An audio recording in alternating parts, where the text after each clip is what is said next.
with each passing year, there's kind of a new class that's being created, a government class, and then the public civil class that are held to different standards of behavior. And when we start talking about leaking and whistleblowing, this becomes even more clear. And so what I did was I wanted to clarify that kind of Lassie bark, right? I just wanted everybody to know what was going on. I didn't want to say the government can't do this. I didn't want to say this is how you guys have to live, because that's not for me to say.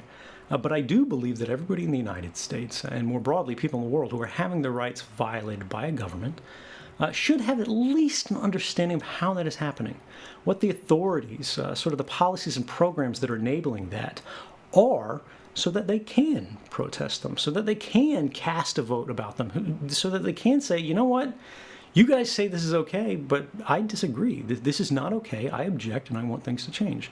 And so I gathered evidence of what I believe to be criminal or unconstitutional activity on the part of the government, and I gave this to journalists, right?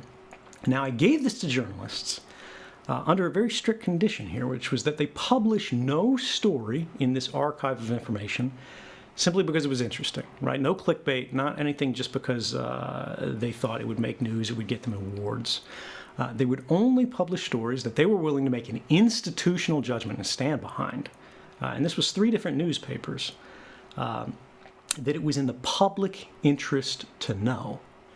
And so then beyond that, there was additional, because if you could see sort of what I was doing here, what had happened, what had led us into this pitfall was that the system of checks and balances that's supposed to self-regulate our government had failed. The courts had abdicated their role in policing the executive and the Congress because terrorism was such a hot argument at the time. They were worried about being criticized and blamed if something went wrong and an attack did go through.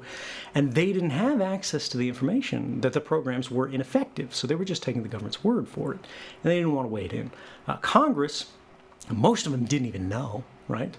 And the ones who did know, it was the same thing.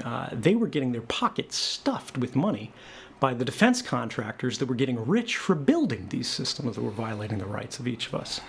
So they benefited by just saying nothing. And then the executive themselves, whether we're talking about Bush, right, whether we're talking about Obama, or whether we're talking about Trump now, all these guys were okay with a constantly growing surveillance state because they're the ones whose hands were on the lever at the time.